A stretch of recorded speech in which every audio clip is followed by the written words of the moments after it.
Oh, yeah. This is the Remix Morning Show. In case you didn't know, let's go. Welcome out.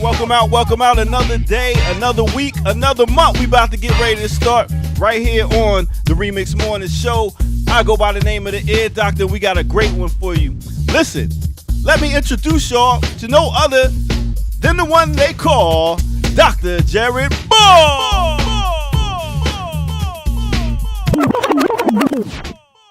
What's up, Ear Doctor? What's up, world? What's up, remixers? Welcome back. Hey, outside. How you feeling? Outside. I'm We're good, outside. man. I'm good. Big up to everybody in the chat room, man. They coming through early. You got the clock in the back. What's the countdown? Is that what is that? Countdown to free Palestine. All right, let them know.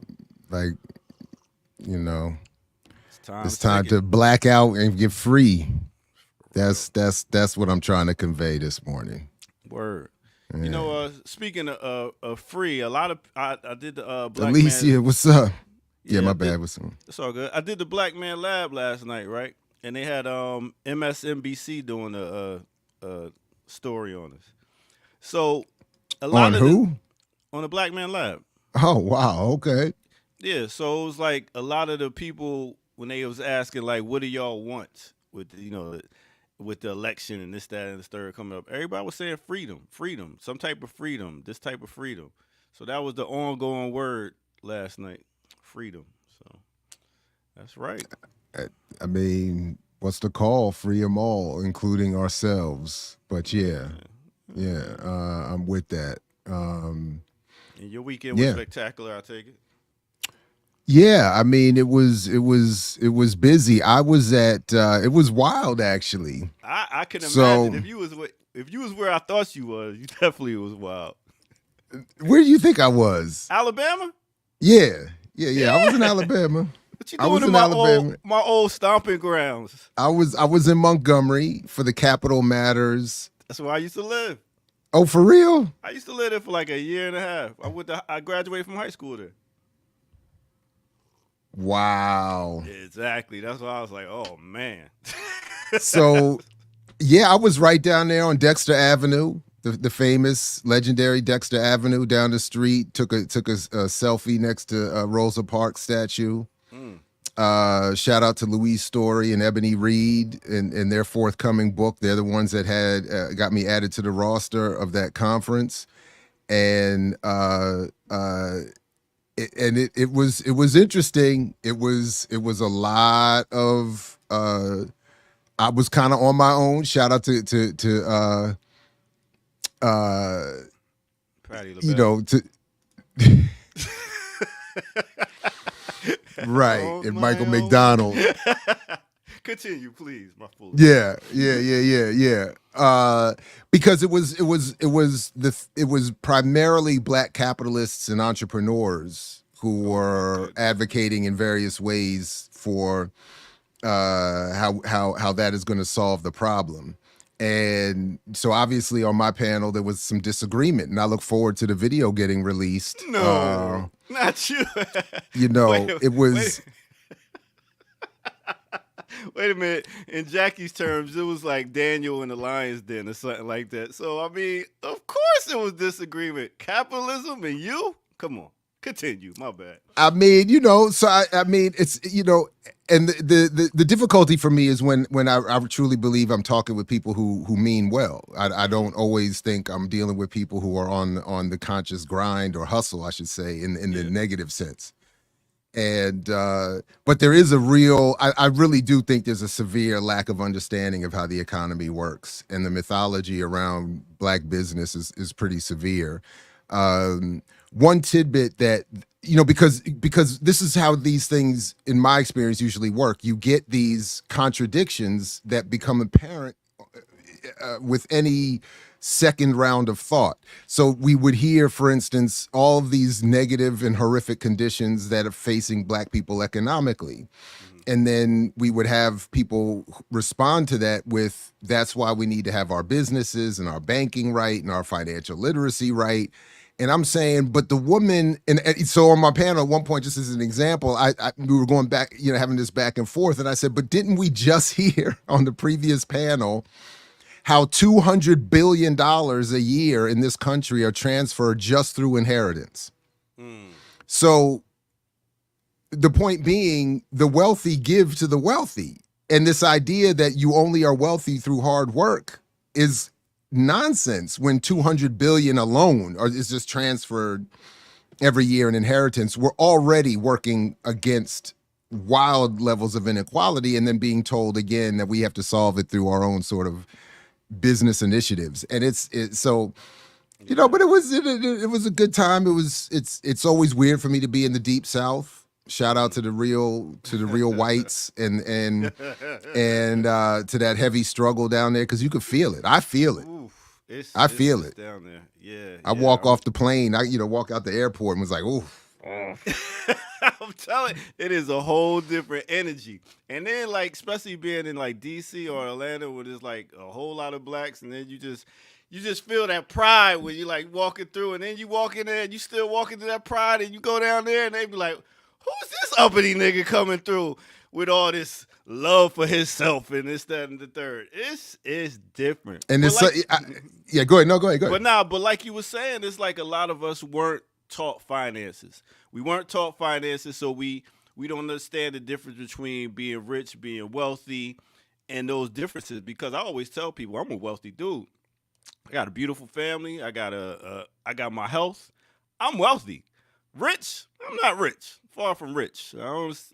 But I don't think we know the difference, and at the same time, we don't understand finances at all. Well, my thing is we don't understand capitalism. I just don't understand. I just don't believe, and this again was part of the debate. I don't agree with this idea. So, for instance, this elder on a previous panel was sitting there saying, and because we were the conference took place in a church, there was, there were these allusions to the spirit, but and obviously we have disagreements on religion. But my man is sitting there saying his number one reason why we're still struggling is because we lack moral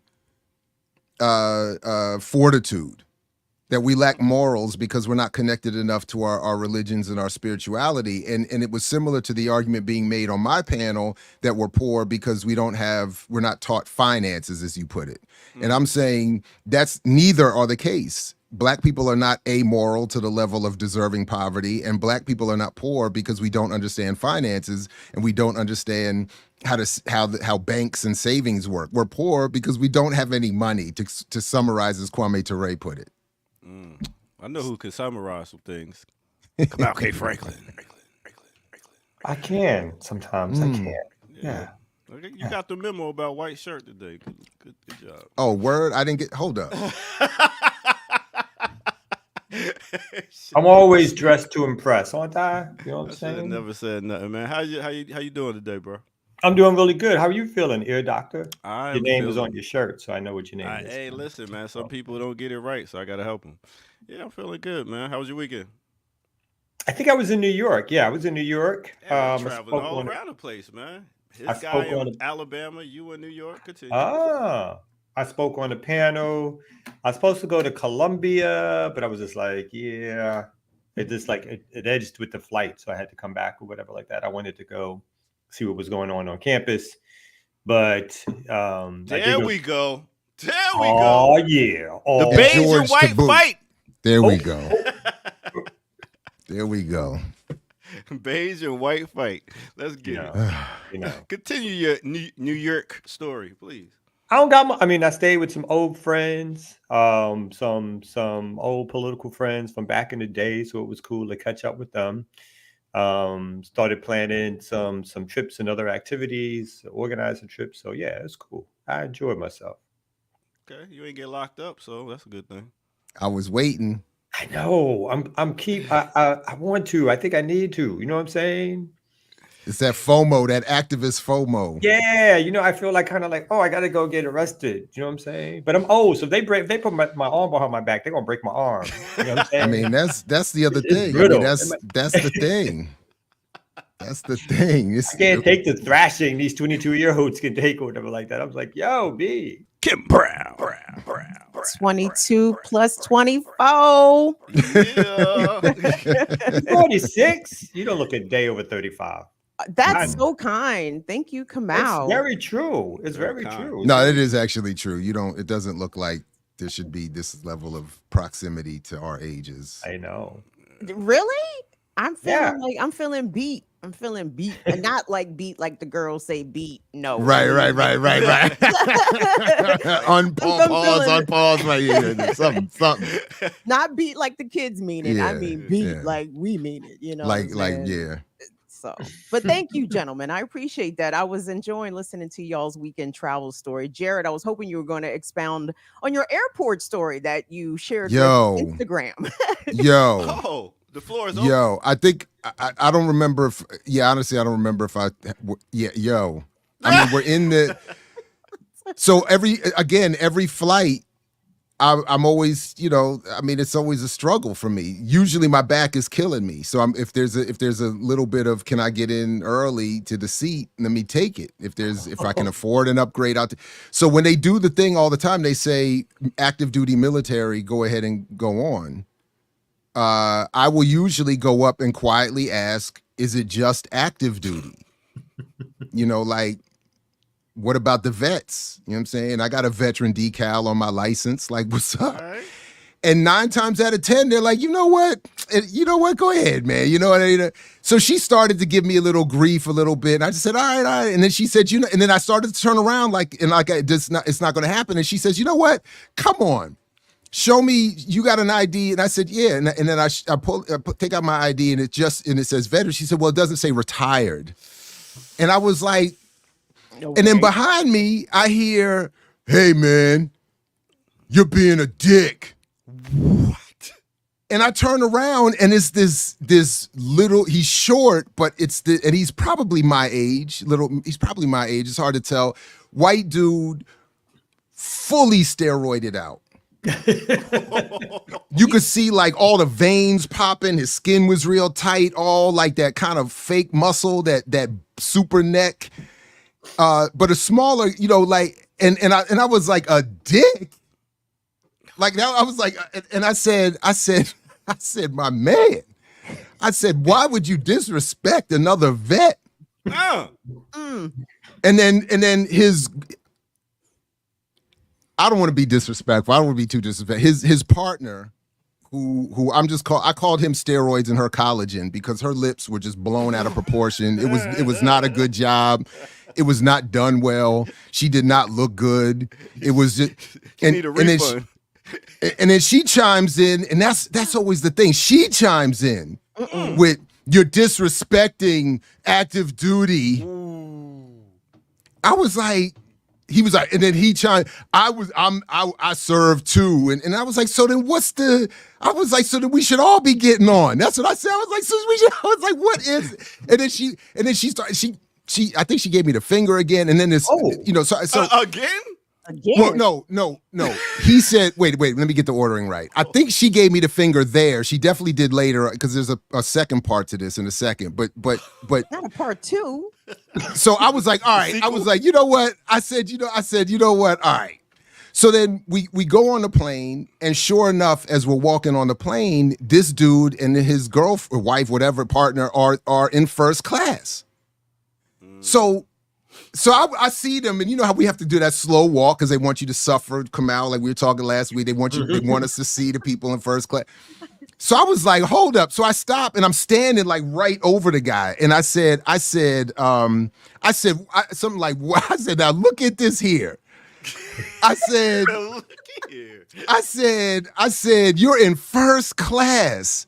I said, oh, so that's, I said, so I can't get on because you're in first. And then the person, a white man behind them in first class says, some of us still respect the active duty label. And I said, so wait a minute. I said, so getting shot at yesterday is not as valuable as getting shot at today. I was like, what? And then I said, but you all are in first class. I said, look at this here. So that's when she gave me the finger again. And I said, oh, the disrespect from a fellow serviceman. The disrespect. The disrespect. And what really started to piss me off the most is that steroids never lifted his head. Like he never looked up. I said, I didn't say this, but I'm thinking you took all them roids and lifted all them weights and you won't even lift your punk ass neck and I'm standing. Cause me, even in 50, honestly, you can't just stand over me in any situation. I'm either going to say something or I'm going to get up and meet you. Cause you can't just be standing over me. Cause that's unsafe. Like, what kind of advantage is that? You're not gonna be just standing over me. I'm seat belted in my seat while you talking shit. So, but he didn't even. Go ahead, Jerry. No, he didn't even lift his. He didn't lift his punk ass head. Steroids in college and had all that, and then that was my point. Though I was like, you're in first class. So the issue with me trying to get on, you're really just mad that I would have been getting on before you, or right as you're getting on when you want that class privilege, and as you're sitting in first class condemning another vet who's got to hump his way back to the back. I'm like, hold up, wow. And then and then it's you who's calling me out. Another vet, and I'm a dick. I was like, a dick? Why I gotta be a dick? And then, it's that attitude of I don't know what else to do. Like I would like to get very hostile, but so I just kept repeating it like I'm a dick. Eric said you haven't even begun. I haven't even begun to be a dick. I know they don't know you at all. They don't know what kind of dick you really can be. That's the other thing. We don't know each other. Like, you don't know how, that's why I don't mess with people. You don't know how crazy I am. You don't know what's going through my mind right now. And I wouldn't want anybody thinking like that about me if I could avoid it. You know what I mean? Like, I was like, why would you? And then I'm sitting there thinking, why would you even intervene? Because you're in first class. That was really it, though. That's what I think it is. This is why I was saying we need a class analysis everywhere. Because at the end of the day, I bet if they were in coach, they'd have been saying, yeah. Why can't we all get up? Why, or they would have been more quiet at least. Mm-hmm. But it's because they wanted that first class privilege. I was like, man, but that's why I don't. That's why I didn't want to serve in the first place. This was on your way to the good old state of Alabama, right? No, this is on my way home. Oh, okay. That's right. So the whole time I'm looking for him in the airport, I'm like, we're gonna see each other again. Because I was going to continue this. This was going to be a whole. When you get off the flight? Yeah, like when you get off the plane, because they get off first, so they get that advantage being in first class. And I was like, am I going to see them in the thing? Like, because it would have been a whole. I had another layover. It would have been a whole the whole flight. The whole flight. I was sitting there, steroids and collagen. I was just looking at them from looking up the front for it was like a 90-minute flight. And I'm just sitting there like, oof. Steroids in college, a dick. I was like, a dick. Adrenaline pumping the whole time. The whole time. No, I don't need no coffee. I'm good. I don't need no coffee. You move me up 3 seats though? Is there a seat up there? Can I get moved up? I need to talk to somebody. Type of conversation. It would have been the whole flight. It would have. He would have walked up there why like, gotta be a dick? Well. Oh yeah, that's what it was. I was like, well, first class. Jared, they called them people on you. I'm trying to tell you. I know. TSA would have been waiting for you. Do we have a problem here? Uh-huh. The two best. Yeah, we do. Jared, you have to get you one of those veterans hats, the USS, whatever the fuck, with the blue and gold rope on it. You know what I'm saying? I can't do all of that. That's the problem. All this is all this, and he don't even give a fuck about that. That's the thing. That's the thing. Okay, so do the anti of that veteran gear. So get the USS genocide. Made up that would be like, well, now I'm never getting on a plane now. The USS war crimes. You know, no, Kim. He wouldn't make it. I'm sure there are. We got to, but see, Kim is working it back. I'm trying to get on the flight early. You trying to not let me on at all. Susie walking in the airport. Excuse me, sir. Can you come Excuse with me, us? sir. I'm a veteran. I have a I'm a decal. vet. Show them. But that is yeah. Go ahead. No, go ahead. No, I would just go. I'm stuck on USS genocide. I just That's need a to good have- one. need to I have want to it. find one. I'm gonna start. Somebody send me a link. We I should will. make it. Hello, that should be our line for revolutionary veterans, right? Like, Talk out to the show, Kim. oh shit. Oh shit. Oh damn. Like that, ear doctor. Okay. Ear doc, I got a guy. I got a You guy. already know. I got a You guy already for that. know. Get the seals and everything. Get the bastardize the steels and the emblems. Oh yeah. Yeah. I also feel that's how all my fights happen. I'm minding my fucking business, not saying a word to the world, and then people decide to say something. It's like, did I do something? What did I do to you? Mm. That's how it starts. Mm. Then they And expect out the you to- gate. Yeah. A Like, all you gotta dick. do is get a seat. Not even get a seat. Just get on to on. my seat early. That's it. That's it. We already got our seats. I'm not taking your seat. I'm just going on early with the people in wheelchairs. You know what I'm saying? Like, that's it. Ladies and gents and everything in between. Another story. Dr. Jared. They're also excellent. That's why we need you to travel. You can't stay in your house. We need you traveling. I'm gonna book flights for you just for no reason. Get him one of Something them is cameras. bound to happen. Yes. It does. Sometimes it does feel that way. And it is like that, man. I'm just out here. What am I doing? I'm just out here being smart and pretty. That's all I'm doing. That's all I'm And they doing. can't That's stand all it. I'm doing. Look at that. Tell the truth. Tell the truth. They hate you for it. And they hate me for it. Punish you. Not just hate. They want to punish. You're being punished. Yeah. And that's the thing. She wasn't even going to let me on. That was the thing. I didn't get the seat. That was the thing. You win, dude. You win. She said no. That was a classic Curb Your Enthusiasm type whole scenario. That was Larry David. I'm telling you, if Larry David had a black father and a more radical mother and no money, that's me. Straight up. That's me. Take away his money and his fame and his white father, and that's it. It's Jared all day. Wow. It's this. All you got is the incidents. Yes. All I get is the incidents and no money. It's that's it. You I got should the be Larry writing, David filter. Jared. All No of this filter. is an episode. These are all episodics. You know what I'm saying? This is all episodes of a series of something, right? Whenever I leave the house, that could be the name of the. Why is Culture 88 out here like they know me? Who's Culture 88? Do we know each other? Man, They be saying I'm lying all morning. they ain't got nothing else to do. That's why they here. Well, yo, so Kim, you had a great weekend. Mm-hmm. Oh, look at that. Take away the talent and the humor, too. Oh, Man, somebody that was really a good loves you. one. Badoom Cha, Culture 88. My fans are here today. They're here today. You ain't even doing nothing and they started. You know what I'm saying? All I'm doing is being smart and pretty and funny. And funny. And funny, Culture 88. Talented also, despite unpopular opinion. Yes. I like that Curb No, Your it's all Liberation. Curb your liberation. It Word. is. Man, That's it. I gotta have some episodes in there. Let me be like the JB.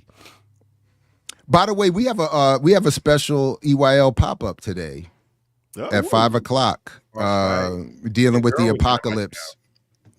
Well, I don't know if we're gonna say what now. I said your girl was in my town meeting with your peoples.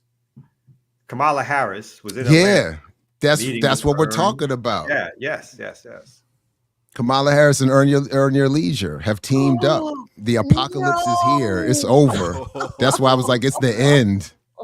It's the end. Oh wow! So they had Diddy and now Kamala. Oh, what a And on the panel, they were talking about how this had all come together over dinner at her house. So they had all been over dinner at her house and put all this together. I say, good Lord. It's that over. tells me the Biden administration. They think they're gonna lose if they got to reach out.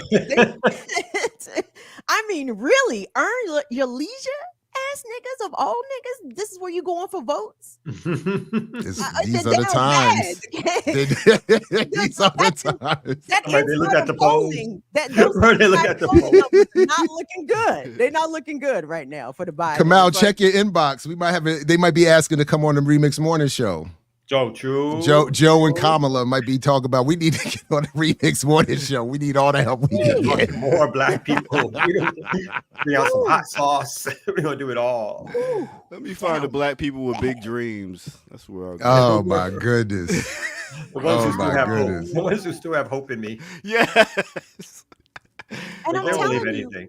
all this is probably in response to what they perceive as Trump potentially siphon off some black vote, right? Because whatever. So these black capitalists are tired of the Democratic plantation and we got to do something different. And they think the Republicans is the different thing. We got to do something different. So here they come trying to re-woo back the black capitalists. I mean, don't they always say that Trump puts money in our pockets? Who's they? That's Like a lot of the black people that's getting a little the money. black business community thinks that's Yeah. and then they the trickle down blackonomics is the argument. Yeesh. All right. Well, I'm glad all y'all had a great weekend. I ended on this note. As y'all could, I sent the picture. I got to take my daughter to the prom, and it was a very beautiful, Yeah. very beautiful Gorge. sight. She was very classy looking, and So classy. I enjoyed. And then afterwards, after the prom, she called me and told me all about it. So I was like, yes. And it was weird because I could see the resemblance in her face, but she's yet attractive. So congratulations. Like I was like, it's That's what obvious I she's your said. daughter, but it's like, but in a good way. It was like, wow, well done. I was Well like, done. I did half of that work. Beautiful. All right. Anyway, that was a good one. All right, let's go ahead and take a quick break, and then we'll get to some news and some other topics that's going on in the world right here on the Remix Morning Show. Let's go.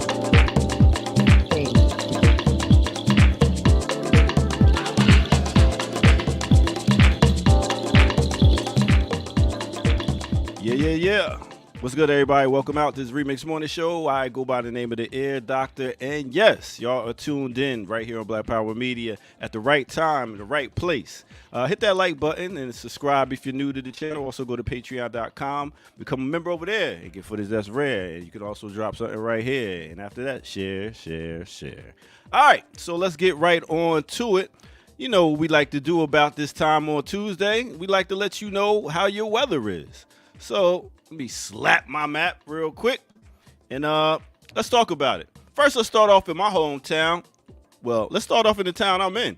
ATL, we got a high today of 74 degrees. And next, let's take it to my hometown, Trenton. Also 74 degrees. What's going on over here on the East Coast? All right, next, let's take it to the Midwest. Chicago, they got a high today of 63 degrees. In Houston, 81 degrees. It's going to be nice and warm over there. To the West Coast we go. LA, Los Angeles, high of 75 degrees. Let's take it down to Cuba, Havana. 84 degrees, nice and warm. And last but not least, let's take it to the motherland, or other land, Dakar, Senegal. They got a high today of 81 degrees. All right, it's pretty hot over there. I'll tell you what else has been hot. My sports segment. Yes, let's talk about it. A couple things happening going on. Now, the SEC is talking about the Big Ten is developing a plan to share revenue with players in a potential landmark change to college athletics. So they're looking at possibly finally paying these students some money for playing. Look at that. We'll see how it goes. It's coming up next year. We'll see how that goes. Also, we're talking about basketball. Minnesota, they swept the Suns. Kevin Durant, bye-bye. OKC, they swept Pelicans, bye-bye. And last night, Denver took out the Lakers. LeBron, bye-bye. All right, got some more games tonight, but it is what it is. Y'all go ahead and check that out.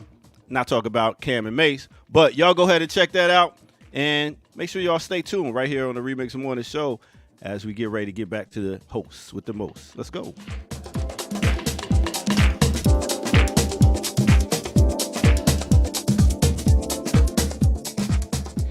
You left out the fact that today, 3:00 Eastern, Real Madrid, Bayern Munich, Champions League, big time Champions League matchup in world football, world's most popular sport. Yeah, I gotta come to you. Putting it out there. I don't like it when you do sports. Oh, damn. Nah, you're not even into it. I feel like you don't even care. You just throwing it up there. Really? Yeah, it doesn't feel like it's like your thing. Even though I was up last night watching the games, I don't give a all fuck. It weekend. don't feel like it's your thing. Yeah, I don't like it. Yeah. I don't feel like that V-neck is really fitting you right, but I ain't say nothing. Ooh, well, I'm gonna try to be nice, Kamal. I really can't do. be nice. What I tell y'all? More breakfast. More breakfast. Wasn't I trying to instruct y'all? Y'all can't be nice today because I keep trying to tell y'all that, and y'all don't hear me. Why can't we be nice today? Because they don't appreciate it. That's why. Oh, we gotta battle to get the EYL. Oh, to get the numbers. Oh, for the numbers. Yeah, that's right. You're right, Kim. My bad. Yeah, back to your shirt. No, I'm just saying. Yeah. So that's the that's your break for the day. I'll catch y'all later. Peace. Oh, I was gonna. Oh, all right. Well, What I'm was you glad the gonna do? Lakers lost. I was gonna say I'm glad the Lakers lost. That's it. Oh, That's wow. it. Just I don't want. No disrespect to the BPM community, in which there are some diehard Lakers fans, and no disrespect to our comrades, where some of them really may be feeling a kind of way this morning. But I am a LeBron hater. Yes, Craig, I am a hater. Why though? What is it about LeBron? I really don't know. You don't It's think he's nothing. I really overrated, don't. No, I just don't like all of the. It's really just I don't really have a good answer for that. He hasn't done. Your dislike. It's not baseless. It's the only reason. The main reason is mainstream whites and other media want him to be the GOAT, and that I am rebelling against. So you mad at media?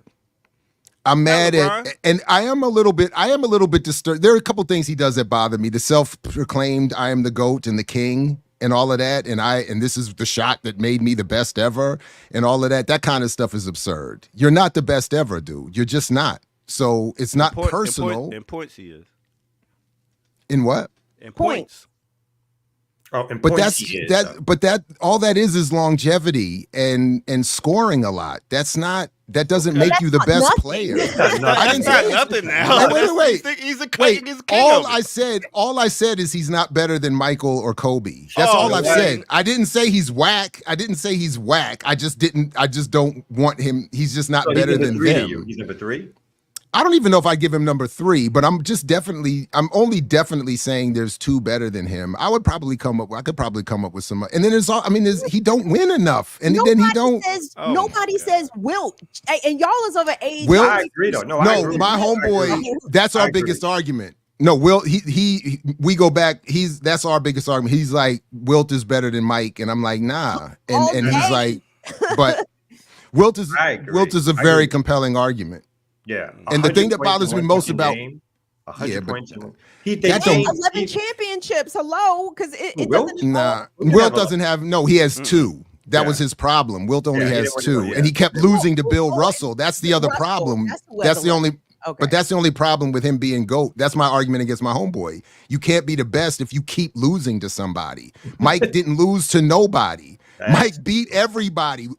Goats of their own levels went home without rings because of That's Mike. correct. People's careers are ruined because of Mike. So can we just leave it at the greatest of this era? No, because I would still because where is Kobe in that? Wait a minute, where Kobe was like 90s, 2000. He wasn't. I'm talking about as in the last 10. So that would be my something point. years.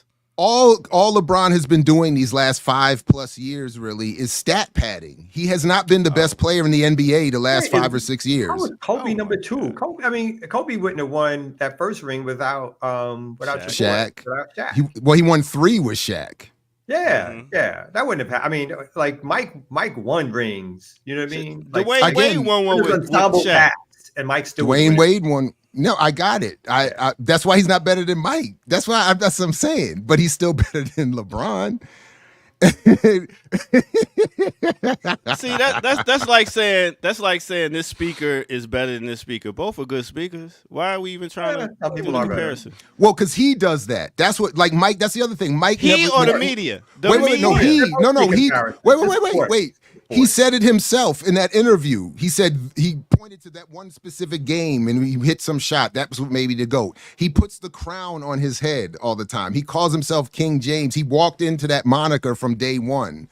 And I get the branding was brilliant. The King James branding, all of that is brilliant. You got to do it because it's, you got to do it. But I'm just saying. The distraction of sports is to compare and contrast. That's the whole point. I guess. That's how, And we do it with activists too. It's like MCing. Du Bois, Garvey, Rappers. everybody. But it's like Come rappers out. as well. Like, are you not supposed to say you're the best? Are you not supposed to say you're the greatest of all time? Even if you Kamal know didn't even it's put not nobody else up there. He just said Kamal. Kamal did the KRS. Yeah, I'm yeah, the he 1, 2, 3, 4, and 5. I am your top 5. Goddamn. But what Kim says is very true. You gotta say you the best. Got to. All right, I'm out of here. Kobe wasn't the best. All right. I mean, nobody says that, right? A lot of people say A lot of Kobe is the people say best. What are you Kobe's talking the best. about? Where you at, Kamal? No, I just think that's crazy. Kamal still is like, well, can John Starks get a mention? That was unnecessary, Kim. That was unnecessary. How many All right, times let's slap- you get oh, my confused with John Starks back in the day? Be serious. Ooh. I hated Utah Jazz. Karl Malone and John Starks hated them.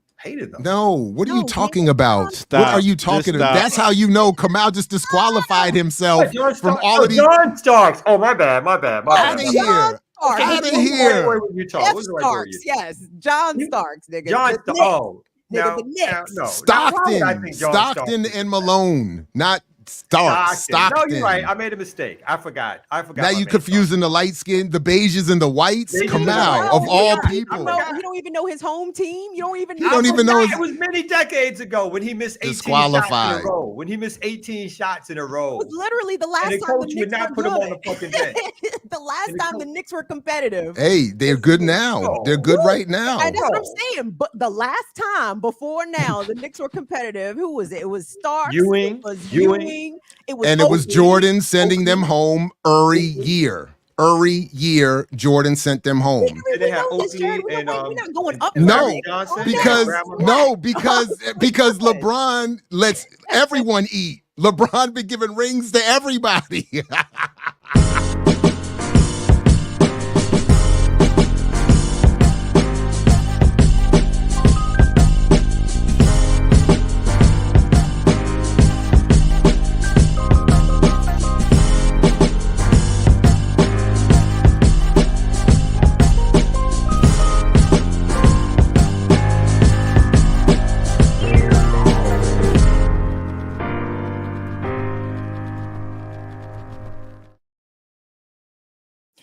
And if you didn't know who's rhyming, Ear Doctor's going to slap the map with perfect timing. What's up, y'all? Good morning, people.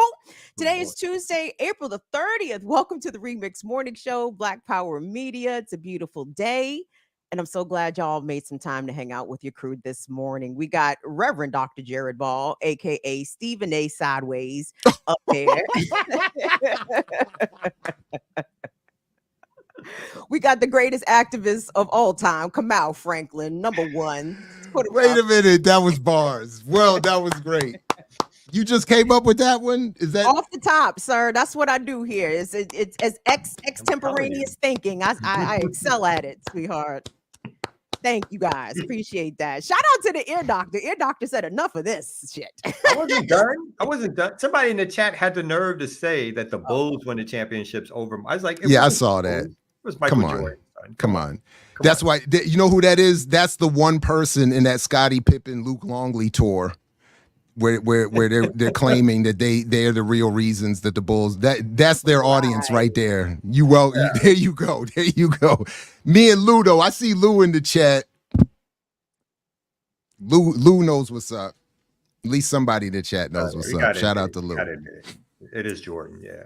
Yeah, no, Luke Longley. That is news. To quote the legendary Ricky, that is news. When Luke Longley goes on a tour to claim he is the reason the Bulls have anything, this is how you know the world is ending. This is the apocalypse. It's over.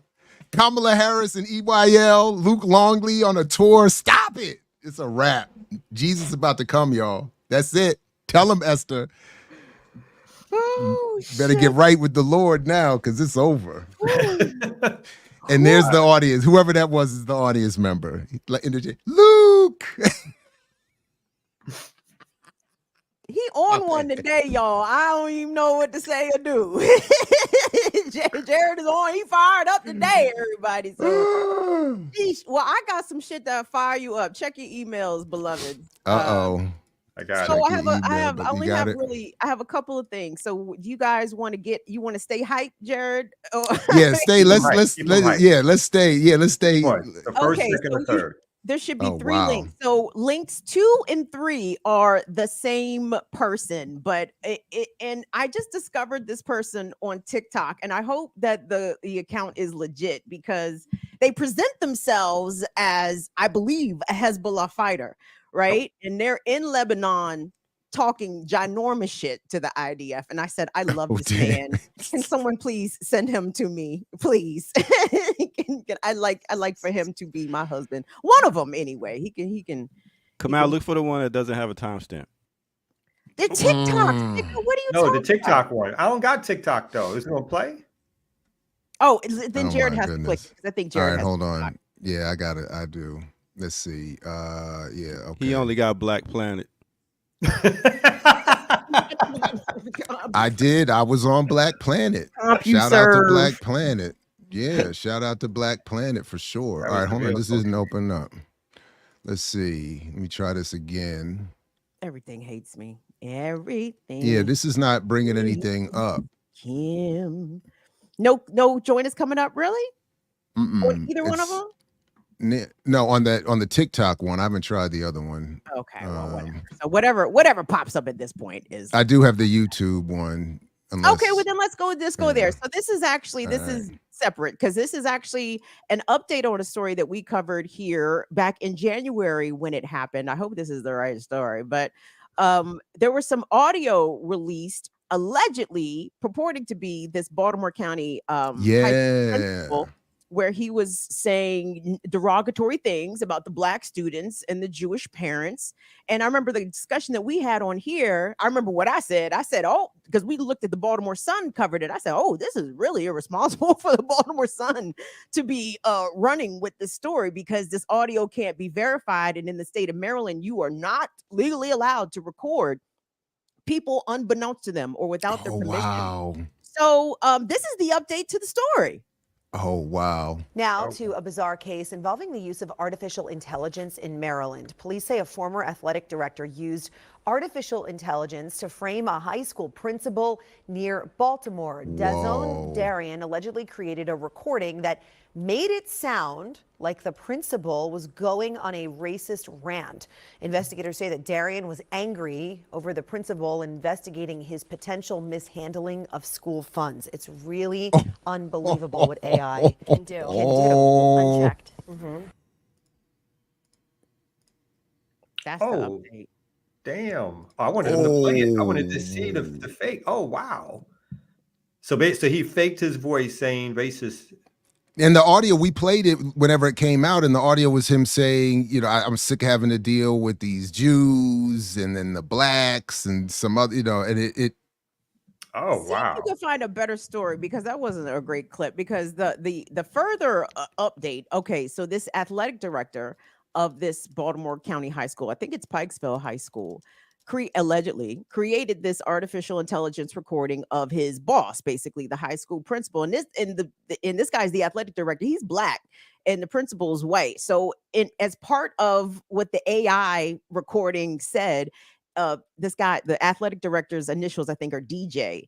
And so the fake part of the recording new this morning. Yeah, said, and I'm gonna get DJ's black ass up out of here. And I'm like, in a way, this is an indictment of how Black people in this area believe that white people talk because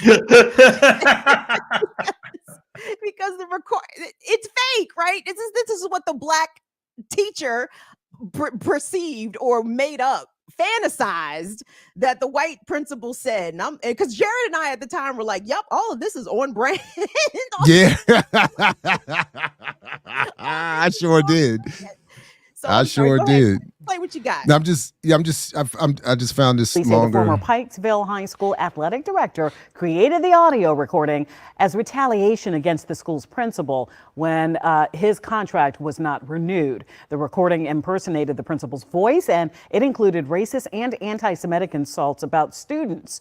Charging documents state that the audio clip was originally sent to a friend group of 3 teachers, including Darian. Now, one of those educators admitted to police she sent the clip to a news outlet and a student because she knew that student would spread that clip around. Darian originally denied any involvement, but police have now connected the email address that sent that audio clip to his grandmother's house out in LA, with the recovery phone number being Darian's own cell phone. As you can imagine, this has been a very difficult time for I don't think they're going to play the community, audio. Principal Icewort and his family, and Team BCPS. Baltimore County Police say that the former athletic director was taken into custody yesterday morning at BWI Marshall Airport as he was attempting to board a flight. Now, Baltimore County State's Attorney Scott Schellenberger said that the case appears to be one of the first of its kind nationwide. He said the Maryland General Assembly may need to update state laws to catch up with the nefarious possibilities of this new AI technology. So in another story that I saw, they had an AI expert on talking about this. And the AI expert said, but for the rushed job that the athletic director apparently did on this, facsimile of an audio recording, he said if he'd have taken his time and done it better, he said it had been virtually impossible to discern with the naked ear that it was altered or somehow artificial intelligence. But it sounds also like they found out because he was sloppy or bad with the way in which he transmitted it to other people, like with the burner phone and all the rest of it. So in addition to maybe like not even doing a good job of the audio, he did a bad job of covering his tracks around how he made sure it got distributed to people. So yeah, I mean it is. I mean, they could do pictures, they could do your voices, they can do videos. I remember, and this is probably not even that good anymore. Like with a few years ago, maybe when they did the Tom Cruise video, the fake guy with Tom Cruise, and you really couldn't. I mean, a couple of glitches, but other than a couple of those glitches, like to the naked eye, would be very hard to see, very hard to figure out that it wasn't like Tom Cruise doing whatever. So yeah, it's a new world. It's a new world. That is spooky though.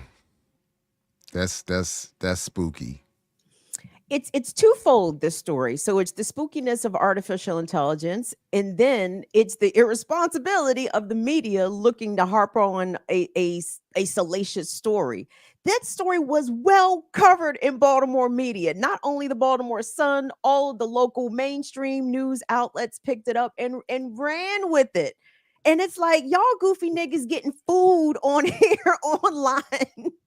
Y'all out here getting food and covering it as news. What else have y'all gotten fooled by? Well, I also think there's the third level is what you already brought up, Kim, is that AI isn't creating something out of nothing. It's creating something out of what already exists. And there is already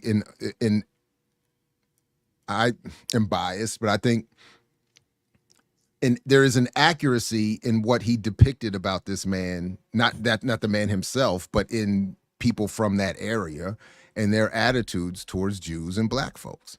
So that's why you and I sort of quote unquote got fooled or brought in or whatever, because it resonated. It was like, this is exactly how they sound. This is exactly what they say. This is...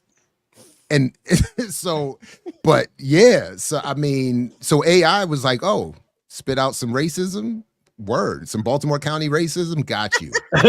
Got you. Not a problem. We got a whole data bank stored up of years of this. Ooh. So, but it's still spooky. And then I'm not gonna lie. I feel myself having some empathy for this guy because I'm sure relationships have still been ruined, even if this has been, because I know somebody was like, oh, damn, dude. You mean went you too far. have empathy for the principal? Yeah. The frame Yeah. principle. Yeah. I do. I feel that in this moment. I admit that because I'm just thinking, can you imagine telling, like, that's not me. I did not say that. People be like, nah, man, Yeah, come we know on. you said that shit. Exactly.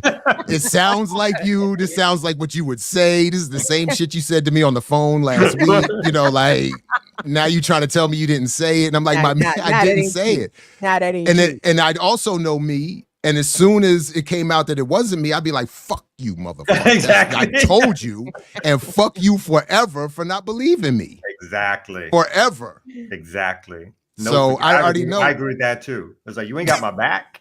You ain't got my back. You supposed to be you ain't got my back. You believe this shit? You believe that shit? Yeah. Forever. But Jared, I'm sorry. Divide. No, it's a divide. Like, It's a divide. You're on the other side of the divide now.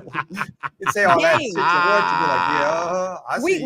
We gotta get the radical cybersecurity experts to come on here and talk to us, because again, when it comes to the AI, I worry about a family member getting a fake phone call in my voice, right? I've been kidnapped, something happened. You know what I mean? Like, what we all need secret safe words for our loved ones. You know what I'm saying? Like, here's how you know it's me, Flujingajan. You feel me? Like, right. if that's how you got to start the conversation now, because otherwise you don't know who it is on the other end. That's it. Flujingajan. That's why when you get those spam likely calls, you need to just let them talk first instead of you talking. Oh, because the scam. Y'all still answering scam calls? Not I, beloved. If I don't have a phone number saved in my contacts, any unknown phone number gets sent to voicemail. And if you... Yeah, I tell people to text first. Yeah. If you don't feel compelled enough to leave me a voicemail, then obviously we don't have anything to talk about anyway. But even the texts are fake now. You get texts with people saying hi, and you're kind of like, hi? You know, like, who are you? And boom, now they're trying to go off into some conversation. Like, okay. And it takes you 3 seconds. You're like, oh, this shit is fake. That's it. Flujingati. That's it. That's it, Kim. You gave us the code word for BPM folks and the remixers. We need code words out here, gang. We cannot be playing games. Like, it's a whole. Well, that's what they're going to do. They're going to call you, tell you to meet them someplace. Somebody meets somebody someplace, and somebody comes and breaks into your house or some shit. I mean, it's going to be. I mean, we did have that in our house. We had that when I was a kid. My mother said if someone shows up saying to get in the car, if they don't say this word, it's not real. And then we instituted that with our kids. Yes. They have to have that specific code word, and it's a very you can't just stumble upon it. So it would somebody showed up when my wife, her quintessential baseline foundational experience when she was a little girl in elementary school. Somebody showed up claiming to be her father, and the school was about to give her to them. Damn. And she as a little girl had to be the one saying, that's not him. Don't give me to him. What are you doing? But yeah, they were about to be, oh, word, you're her father? Here, take her. That's it, take her. Any man that shows up, take her. Any excuse to have one less kid to deal with. Here you go. Yeah. Oh, word, please. Right. Leaning out the window. Are you a father? No. Yeah, she could relate. Yeah. So yeah, Flujingati. That's Kim's. All right. Next. So I don't know. I couldn't find the TikTok you were sending. I think he may have taken his page down. I'm trying to find his account because I clicked on the link too that I played and that I sent you guys, and it took me to something way off, and I'm like, man, I hope they didn't take his page down, because he was coming on to every video. He was like, hello, good morning, my enemies, I hope you are having a very, very bad day. And then he started to go, he would get into immediately. Like, yeah, we saw the missiles flying over our heads. And then the people over there staying in such and such settlement, they had a terrible night last night. You can ask them about all the bombs that fell in your Iron Dome. It doesn't work. Like, he was going in. I said, Jesus, husband, come home. Oh, because he was fine as well. Did I mention that he was Lebanese? And I mean, I figured, I kind of was taken. You felt that way. Whew. Do we need a Calling break him so your y'all husband. can find the story? No, Or- I think we need Oh, to move damn. on because I So we think move they on. Yeah. took his shit down. I'm not finding it. So Someone yeah. said he's a Lebanese journalist. Well, so wait a minute though. Does he turns out that he was fake? Is that what the story is, or is it? No, I'm thinking because again, I was a little surprised that the things that he was saying was being allowed to run on social media. So maybe TikTok caught up with him. I'm not certain. I'm Ali kinda saying Mortaza. Thank you, Angela. And Ali Mortaza is that Mortaza. him? That's what Angela is saying. My child's father. His name is Ali. Nope. Yeah, Doctor, yeah, come on, I feel like she wants to find his story. Come on up. But no, TikTok's not cooperating. So Oh my goodness. what's the matter, Pop? Why are you all oh my goodness? What's wrong? The gout got you today. What's going on? Why you all Gout. like that? Oh my goodness. That's how my mama would say it. The gout. The gout. You over there sounding like Uncle I- Cleophas. Oh my goodness. I actually chill. I put down the beer for a while, and I'm Craig, drinking send the wine, link. so I don't get gout. So So less beer in your life. less beer in my life, yes. So no gout coming this way. All right. So since y'all are looking for the story in the middle of the show, we'll go ahead and take a quick break. Yeesh. Calm And down, Unc. we'll- Calm down. a real quick break, very quick break. I and know, come right- I know you were MSNBC star out here and everything. You know what I'm saying? Yeah, no, they out they coming to check us out. You know what I'm saying? All right. Well, I got something for us. So Oh, go we ahead go back. after. We'll Yeah, we'll come break. back Yeah, after the Let's take a break. quick break right Husband. here on the Remix Morning Show. All right, Hey. let's get it. I like it like that.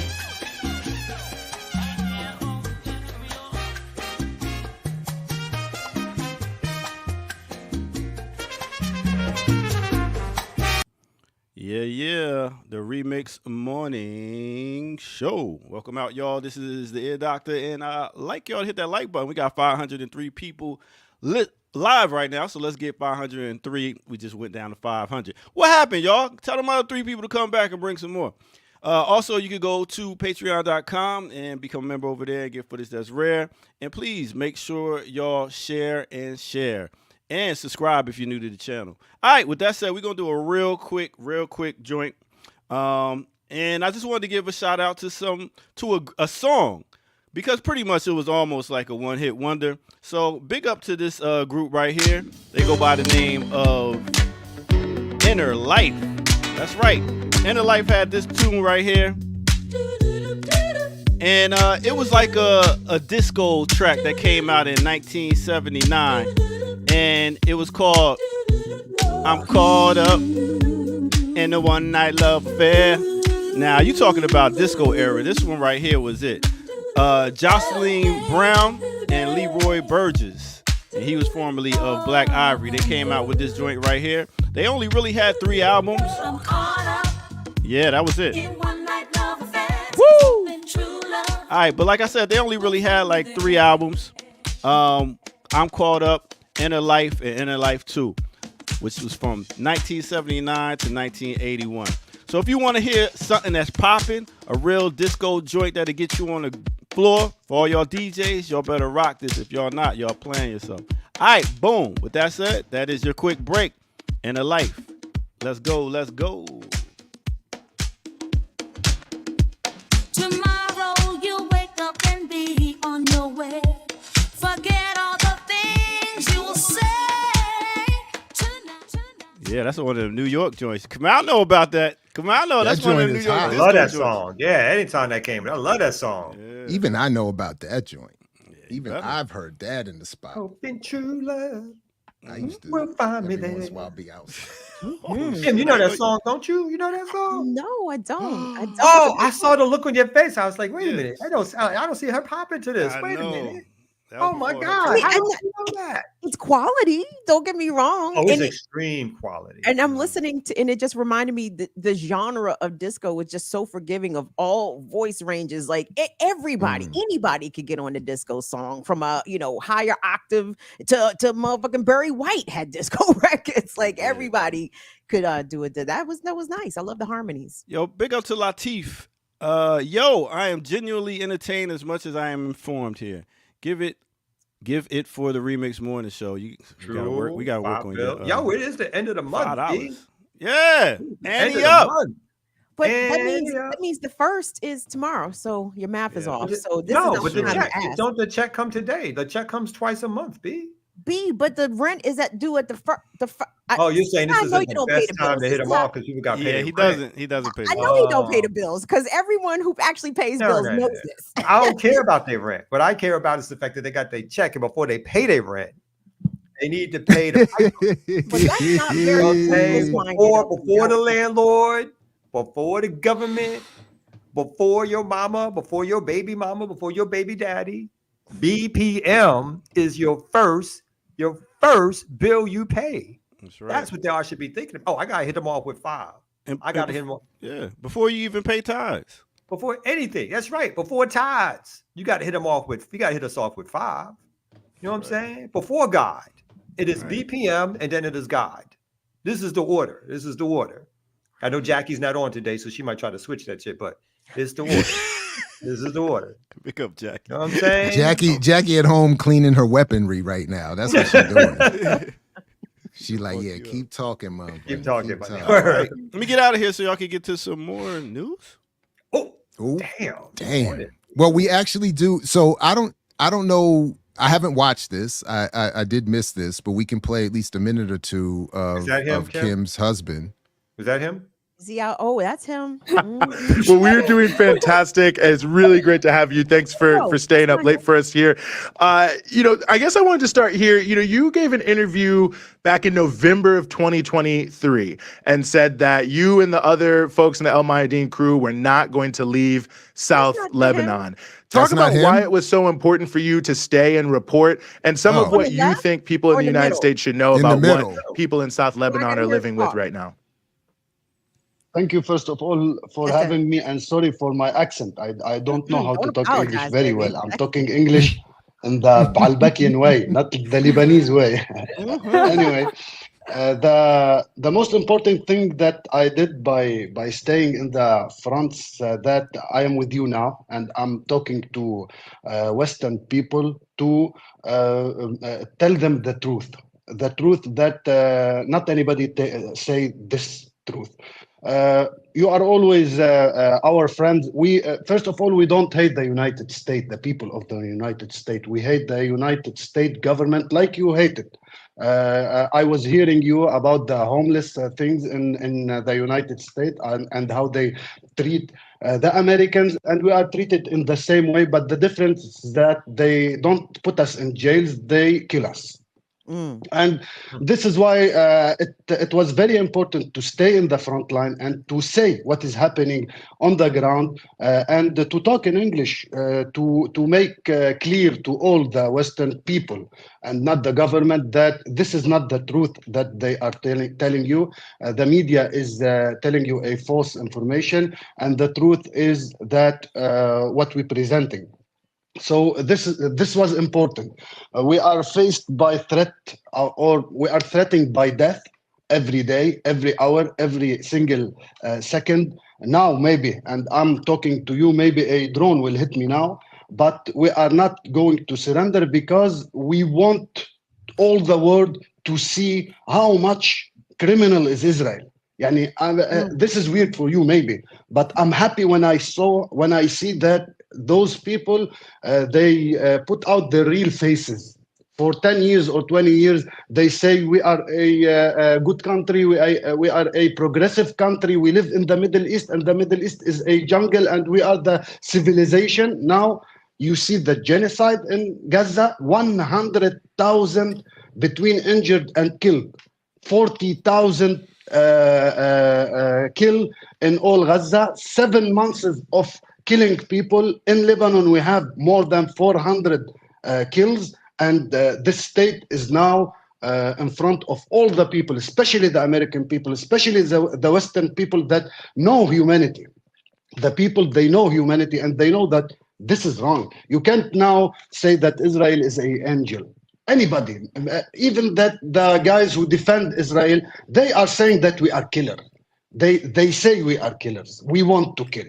So this is why it's very important for us and for other media to be there in the front line to say what is happening and to never surrender to the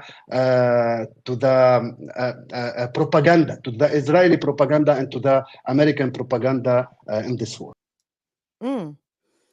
So Shout out to Breakthrough News. Sorry, Kim. Yeah. Oh, absolutely. I'm hoping that his TikTok account did not get deleted because he spoke extremely eloquently right there. But when I tell you he's talking extremely greasy on TikTok, please believe me. He's talking greasy on TikTok. And I love it. I love it. That's why I sent y'all 2 links. Oh, they didn't get rid of this man's account. That's why I sent y'all 2 links because I said, oh my God, everyone has to see this. And he starts off, so they are. Yeah. he starts off his video. Oh, wait a minute. Shout out to Strin, who sent me. We do have the TikTok. So hold on a second. Here we go. Good morning, my enemy. Hello, my enemy in Israel. Yesterday, your army said that they are hitting a military target in Lebanon. And they are selling a propaganda that they are so powerful against us. I want to show you what your army has been hitting in Lebanon. Your army has been targeting the shit of our cows. I don't know why they are targeting the shit of our cows. And you believe their propaganda. Run away. We are coming. Dang. I love him. I don't Hold know on, if we he's got- looking for a 3rd or 4th wife. I would like to submit an application. And we got what Strin says is a better one. Oh. Hold on a second. I liked all of his videos. I followed him immediately. Here we go. Who is this king? Hello, my enemies. May you have a very, very bad day every day. Yes. I'm still alive. Even that you vote, to kill me, I'm still alive. 96% of you want me dead and I'm still alive. Even in the threats, you are liars. Why? Make change. Make change in yourself. Make something new. Always kill. Find a hobby. You already killed 20,000 people in Gaza. You already killed the children. You already killed women. You already killed my colleague Farah Omar, my colleague Rabi' Ma'mari. We know that you killed. This is not new and we are not afraid. How you're gonna deal with people that are not afraid from your threats? And with people that are not afraid from dying. We say, when God wants us to die, we will die. Not you, not even 100,000 of Israel will take this soul if God don't want that. But you people, you don't understand. The same strategy, kill, and you have the same result. Every generation is fighting you harder than the past one. Good morning, my enemies. May you I have love it. a very, very bad day. Every video. I love it. Good morning, my love it. enemies. May you have a very, very bad day. I said Jared and Kamal would get right behind this. Hell message. yeah. It's just a slight twist on my morning invocation every day. I wake up. I'm a shout out to him though. I like that. It's just a slight twist, but I like that. Good morning, my enemies. May you have a very bad day. Very bad day. Pause. It is one of Why Israel's. pause? Unpause. Why pause? Why pause, yeah, doctor? I didn't get that. Kamal and Jared would get right behind him. Never mind. Oh, all right. That yeah, message. all right, That okay, message. All right. Yeah, don't always jump in. Don't always All jump in. right. Yeah. It's good when you jump in for the news part. Don't jump in for the jokes part. Leave that. Maybe leave that one alone. But I mean, just to follow. I mean, what's also important about his message is that Israel is extremely, extremely worried about the two-flank war scenario, and with Hezbollah pressing them. It is something that, and you see with all the we're going to get to it soon. All the demonstrations that are taking place all across the country around the genocide on the college campuses.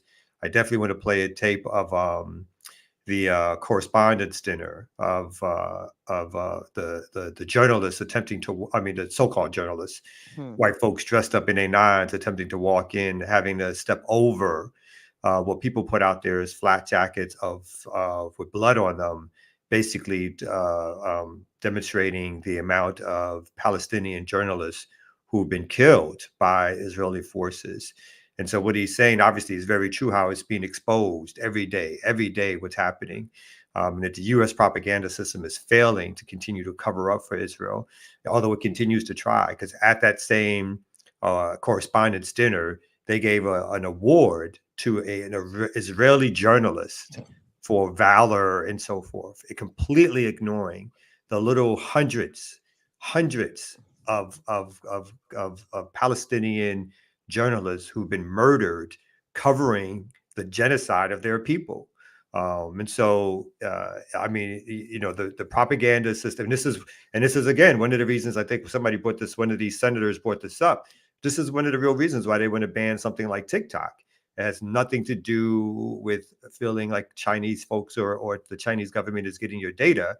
It has everything to do with the fact that it opens up a direct line communication between people that does not have to go through corporate media per se, right? And the fact that it's not owned by the U.S. and so therefore they don't have a bigger interest or a bigger opportunity to stop it before it pours in, the way Facebook tries to take off the Palestinian statements or standards, or they try to take off host in the same way they do on Instagram and the rest of it. TikTok censoring has nothing to do with the fear of them getting access to people's information through these dance videos or whatever. It's the fear that actual information and pictures is being streamed directly to people, and they're getting the truth about what's happening on the ground. And so, yeah. So it's really, all this ties together and what's happening in the real world. So.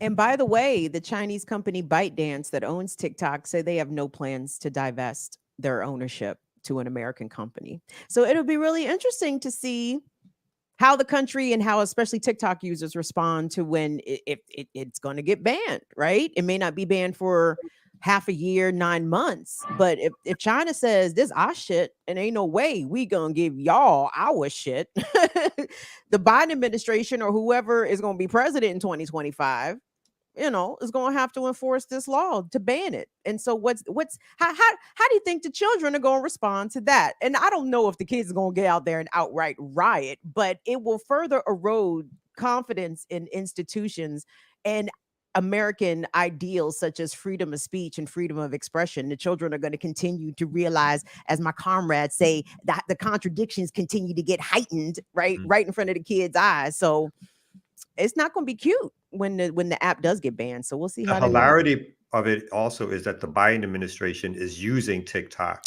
Right. Yeah, they're posting on TikTok, and I saw that people on TikTok were like, is this a post you put on the site you about to ban on the, right. Like so, but they're going to turn around, and as soon, again, that's why Kamala Harris is with because as soon as he loses, they're going to be like, it's because the black folks didn't come out and support us. All right. Well, all right. Yeah. So really quick, I wanted to play. So this video is at the correspondence dinner outside, and it's going to show, I think this one will show the so-called journalists trying to step around and over to get into the place where they were holding Hilton.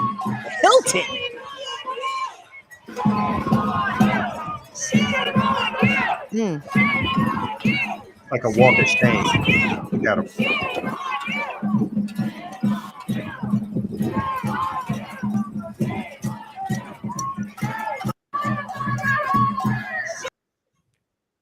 We couldn't catch all of it. I didn't see all of it. There might be some better videos out there.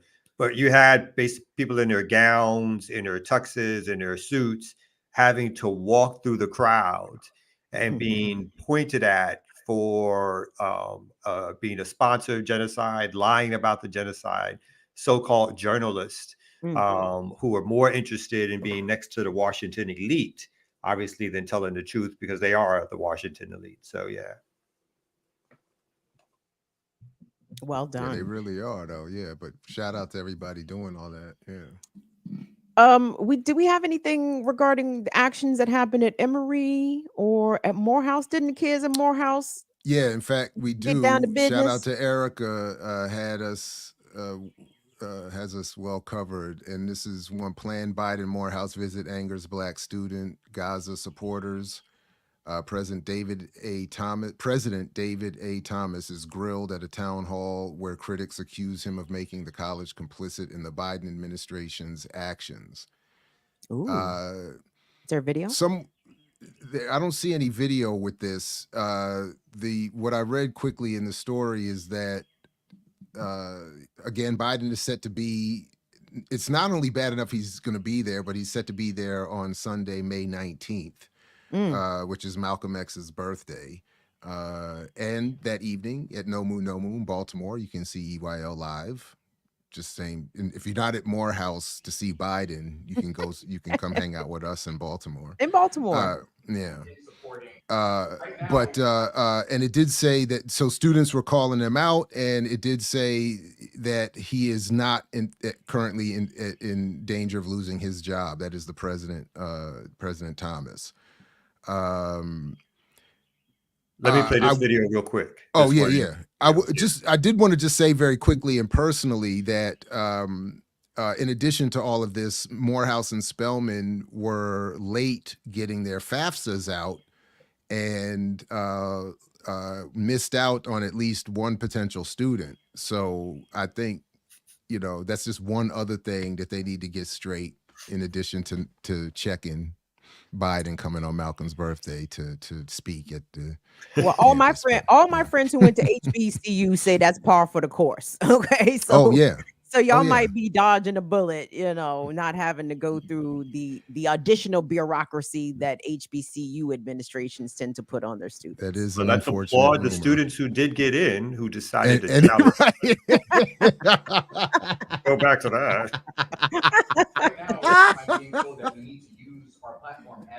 Crank that up, Kamal. Wheel up the track. Turn that up. To support someone who hasn't been supporting Palestine and Gaza and things like that. How are we being global cosmopolitan citizens? What precedent does that set for freshmen? There's a possibility of a genocide happening. And we're seeing our government continually sending more and more weapons, 2,000-pound bombs that are being dropped on whole neighborhoods, schools being destroyed, hospitals being destroyed. You condemn what's happening, man. Children are dying, innocent people being blown up, and you can see the videos, and you can't deny the video. And we don't condemn that. You say, well, the world might not see it as, oh, we complicit. We see it as complicit. We the students telling you, we see it as that's being complicit. Do y'all see that as complicit? Yeah, that's complicit. That's complicit in genocide. Do you think it's a genocide or not? Let me just ask a question everybody wants to do. Do you think it's a genocide, or do you not think it's a genocide? What's happening? Simple yes or no. That's all I want. Yes or no. Is it a genocide or not? Of your personal, professional opinion, as an educator, as a man of this country, what do you think? Are the people of Gaza being genocided, or are they not?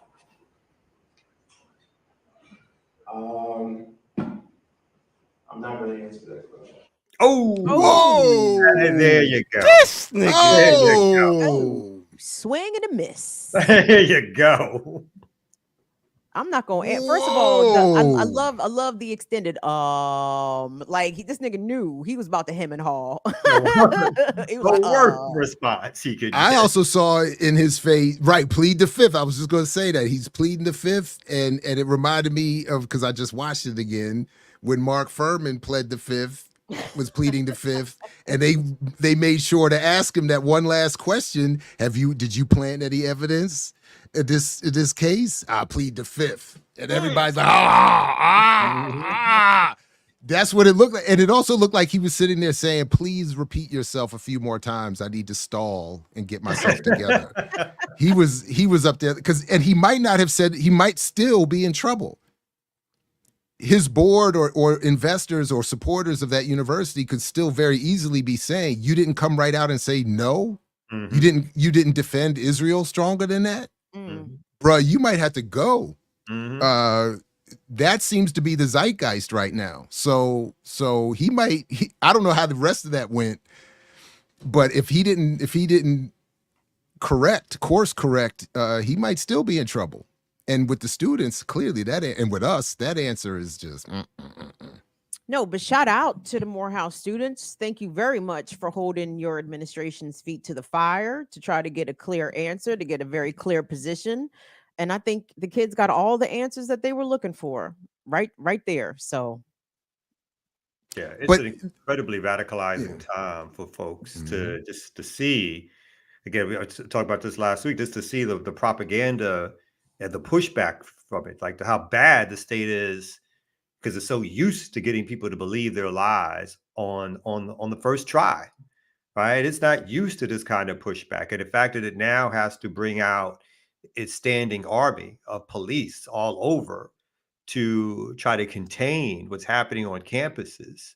So this is an extremely important moment of radicalization that hopefully will go, we want this genocide to stop, but will hopefully go much further to understand that the rulers are liars, right? They are lying to our face over and over and over again.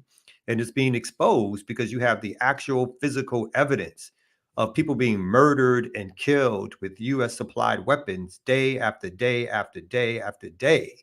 And it can't be covered up because all those videos are showing the same thing over and over and over again. And then people get to be a little bit more curious about even the history of the establishment of Israel, about its colonial past, about what it really is in terms of being a settler colonial nation that took the nation from the indigenous people there. People get to read that stuff and get to now hear it. And so this can be an incredibly radicalizing time for people to understand the real nature of imperialism and capitalism and white supremacy and hegemony and the rest of it. So, all power to TikTok and social media, whatever, again, all the bad shit that it does. Right now, the fact that it tears down this wall of having to wait for CBS News or the New York Times or the Daily News or ABC or whatever it is to tell you the truth. You can see it as it's happening. That's some stuff that's just in real time. Again, people saw it through the Vietnam War, but how many years did that take before you got the crescendo of reaction that it did? This is happening, within a 7-month war. The reaction has been overwhelmingly against the perpetrators of violence in this case. And it's only because people got to see it right there in their face through the videos that's coming from people on the ground who are literally dying and their family members are dying. And listen, and shout out to people, the more noise, the better, because the one of the parallels that I heard in the statement from Kim's future husband is that it is true. We are similarly, our oppressions are connected, but in the moment, the people in Lebanon and certainly in Palestine are dodging every moment, or having to worry about a pending bomb or drone. I and my colleagues on the other end of that spectrum are dodging pink slips and other forms of repression, all related to the same issue. So in our sphere around here, and I don't know to what extent they're going to want to share, another one has lost employment over their explicit defense of Gaza and Palestine.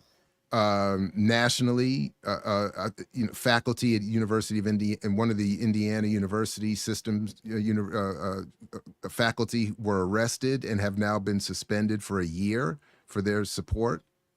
That president there, I'm sure, is under pressure in Morehouse, and elsewhere we've seen presidents of even, not that they all need defense and support in the same way, but the point is, to the point, Kamal, you're making, there is a radicalization. There is also a ramping up of the repression.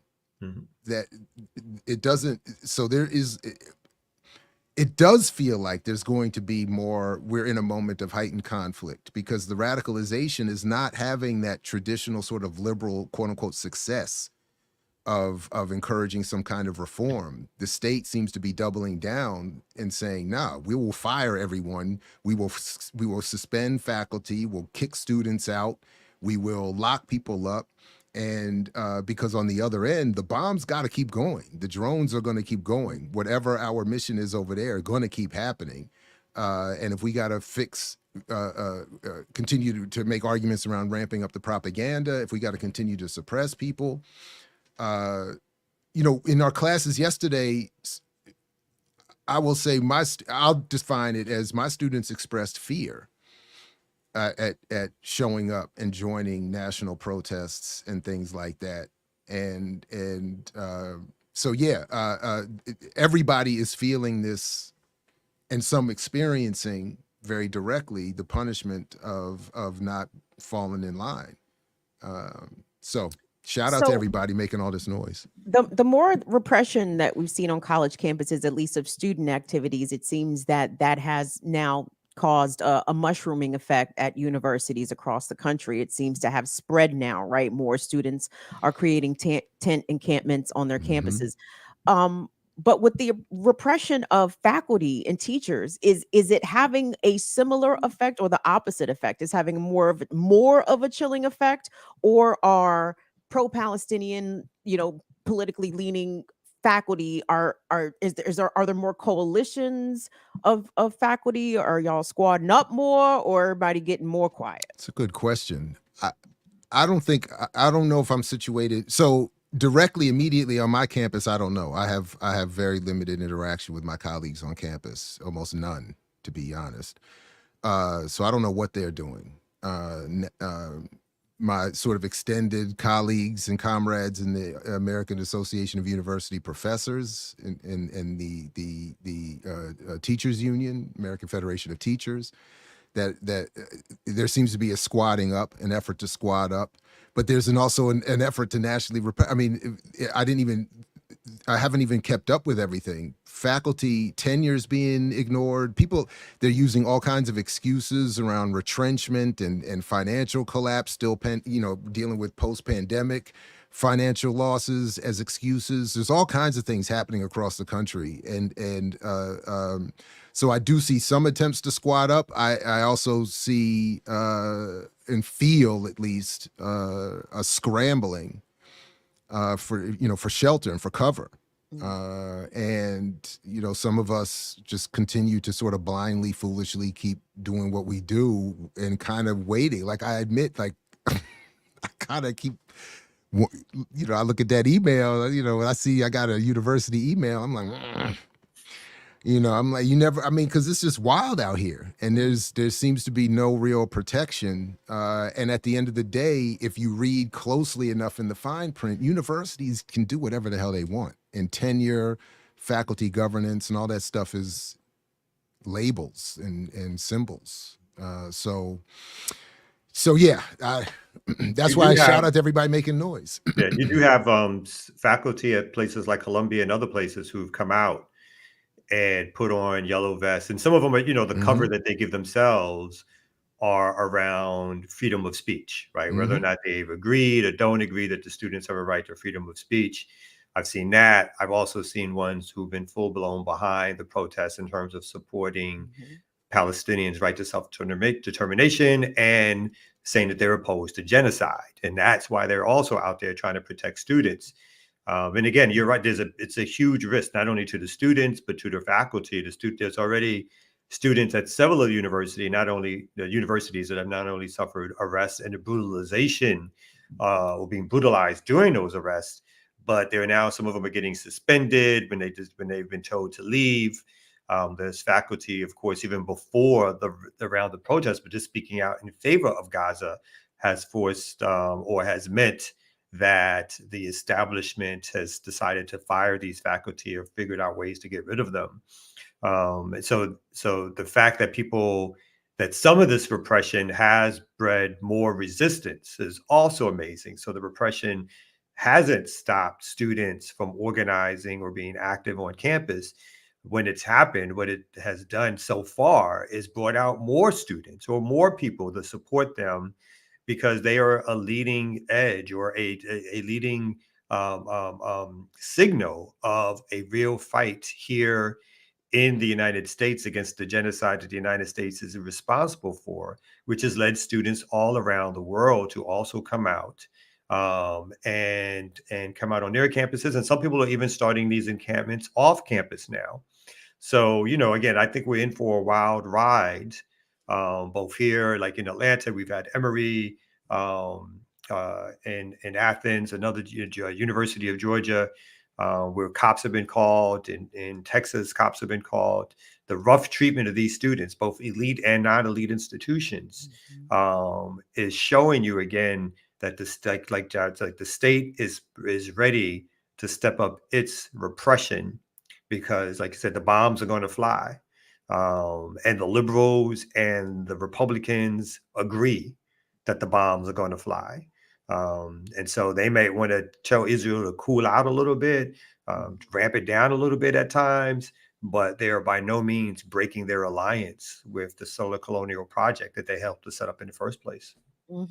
Speaking of, I don't have the deets, and I don't know if we have the ability to get into it, but what's this about the ICC maybe considering or has already issued some arrest warrants for Netanyahu and members of the Israeli government? I hadn't heard anything about it until I saw a mainstream news package. They threw it on at the end.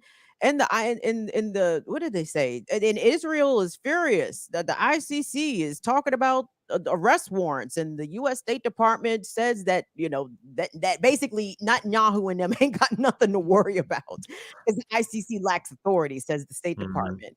But I said what? Sorry, wait, who got arrest warrants? I mean that caught my ear, So I don't know if y'all heard that.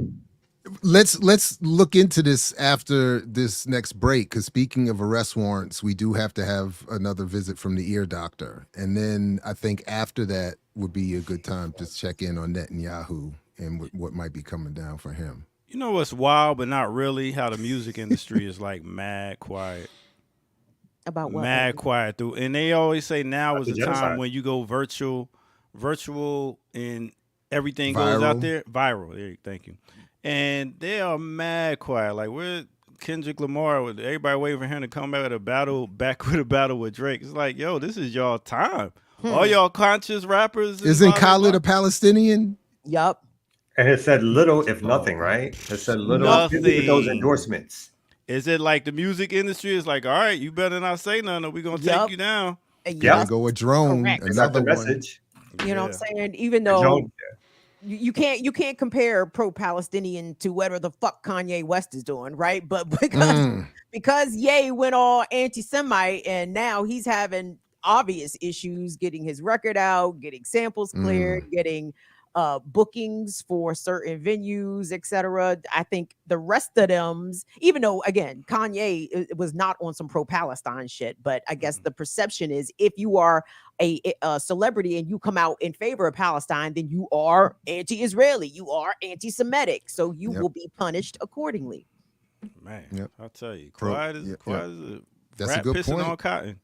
All right, what about even the independent artists? What's up with these old niggas? Where the old niggas at with no record deals? Where y'all at, old niggas?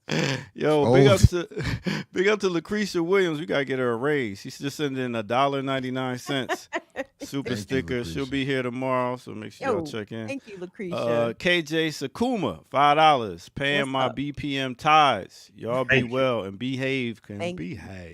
Behave. And DC Joe Black, member for 12 months. Thanks, Remix and BPM overall. Dr. WF Santiago Valles on the channel recently is tip top. Right on. Shout out to check Dr. that out. Sundiata. Yeah, on Real Talk. Y'all can check that out. All right, so boom. Let's go take a real quick break. Y'all are cooking right now. I'm loving it. Y'all actually put in some work. All right, so let's go ahead and get back right here on the Remix Morning Show. Remix.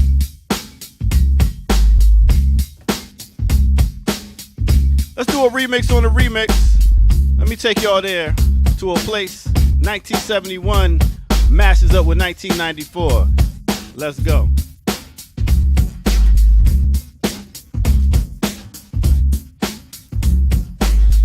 A junkie walking through the twilight, I'm on my way home.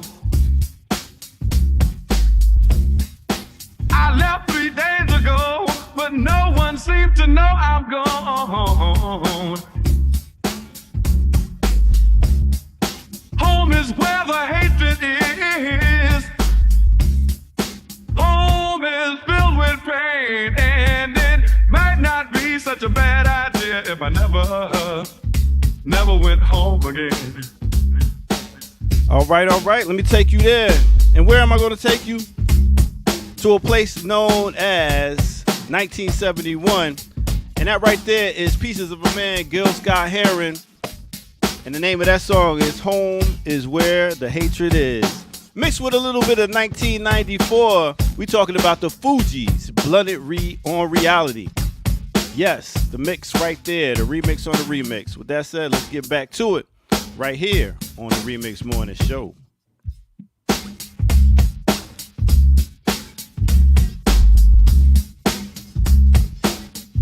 That was hot. Isn't that nappy can I head? get a date on Blunted on Friday? Reality. And if I can't get another the album day, the album is Blunted on Reality, and the song is Nappy Head. Thank you. So it's interesting. Like, so the first time I heard that song was the same day of OJ's Bronco chase. That I heard, like, how the fuck do I remember that day so clearly? That same night, I was going out on a date, and we was watching OJ on the highway getting chased.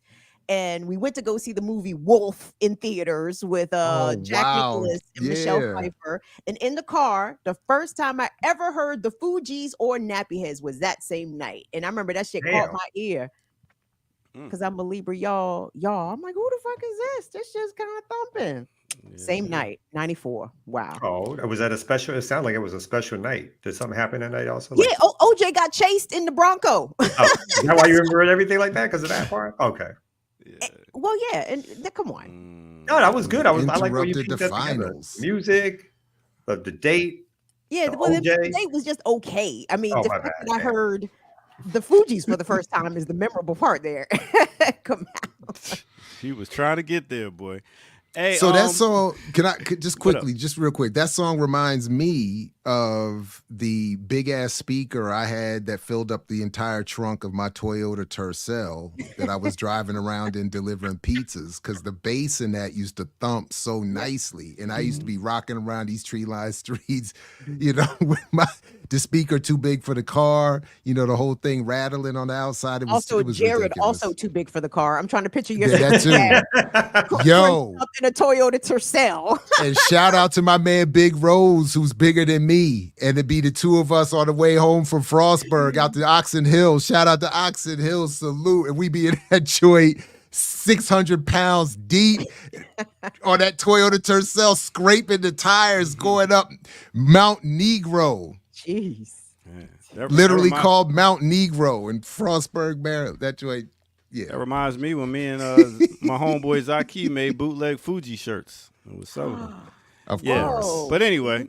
Entrepreneurship. Look at that. The Jersey bootleg. We was doing it right here at ATL. Freak Nick. Wow. Hey, big up to everybody tuned in to Sunday. So y'all catch me again this Sunday at 8 p.m. I catch y'all later. Peace. Thanks, Ear Doctor. Yeah, Sundays is dope. It is dope because Ear Doctor is dope. Ear Doctor is very good at what he does out here, And the team ups with Dope Dia and all that is I like all of that. Big up, Pretty Dope Dia. Big up, Piper Carter. Big up, Minister Server. Everybody come through on Sundays with the Ear Doctor. Server just hit me. Server hit me up via email if you're seeing this. We supposed to collaborate again on something. Yeah. Anyway, what you all want to get to? The story. Yeah, I got you. Look, I pulled this up. So get into it, man. The Israel fears. Foreign media. Maybe we got to go to foreign media to get the real fucking story, because I don't. Probably do. U.S. media ain't go tell the story. Yeah, let me. Well, let's play this video. I want to ask you about here. one other piece of news we've got here. NBC News learning that Israel is concerned that the International Criminal Court could soon issue an arrest warrant for Israeli Prime Minister Benjamin Netanyahu, as well as other senior Israeli officials. What is the background on this? What are you hearing? Right. So an Israeli official tells me this morning that Israel is concerned those arrest warrants could come potentially as early as this week. Prime Minister Netanyahu, the defense minister, potentially senior Israeli officials. We asked the International Criminal Court about this. They said that they would not comment on any potential future arrest warrants, but they have confirmed that they have opened up an investigation into the situation in Israel and the occupied Palestinian territories. This Israeli official tells me that Israel is working through diplomatic channels to try to make sure that those warrants are not issued. It is not clear at this point whether the court also intends to issue warrants for the arrests of senior Hamas leaders, which is a possibility. Now, this would not lead to the immediate arrest of Netanyahu and others, but it could make it potentially quite difficult for the Israeli prime minister to travel to Europe, to travel to other countries that are signatories to the International Criminal Court, because in theory, those countries could find that they have an obligation to arrest the prime minister. This would put Prime Minister Netanyahu in the same category as Vladimir Putin, who had an arrest warrant issued against him for alleged war crimes committed in Ukraine. We should say, Savannah, the International Criminal Court is separate from the International Court of Justice, which is right now hearing a case on whether or not Israel is committing genocide in Gaza, an allegation Israel denies. Now, when they put it in the U.S. press, you feel me? Like the U.S. mainstream media could easily have ignored, I think, and maybe they are downplaying it. I would like to hear this. I want to hear how South African media is covering this. I want to hear how Press TV. I want to hear how Iranian media is covering this, because I feel like this is getting way played down. But at the same time, just the facts on the surface. Well, enough to raise your eyebrows. Yeah, I saw someone else in the chat was suggesting we look at Israeli media, and I know Haaretz is supposed to be more of the liberal wing of what their about media. the Times of Israel? I don't think. Yeah, but I didn't read any of these, but just some of the headlines as I quickly scanned them. Netanyahu vows to invade Rafah with or without deal as war cabinet meeting is called off. Wow. Police officer. No, that wasn't the one I was looking at because I didn't see any mention of this issue. But Palestinian release from Israeli prison describes beatings, sexual abuse, and torture. Sounds, again, shout out to Ori's book. Their media sometimes covers things far more clearly than anything you get over here. There are times where the Israeli media is far more transparent about the Israeli abuses towards Palestinians than anything you get over in American media.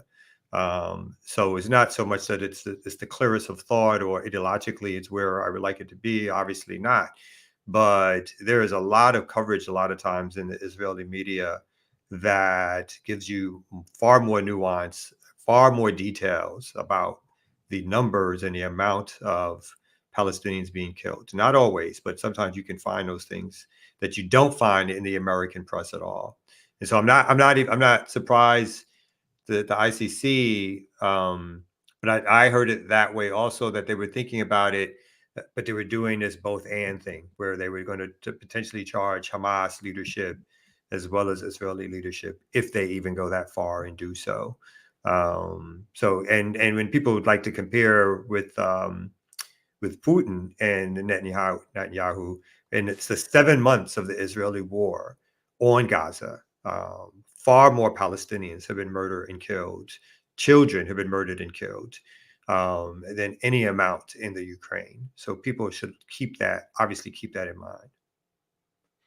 I'm just showing the Times of Israel front page as they have coverage of anti-Israel protesters break into Columbia campus building and seize it.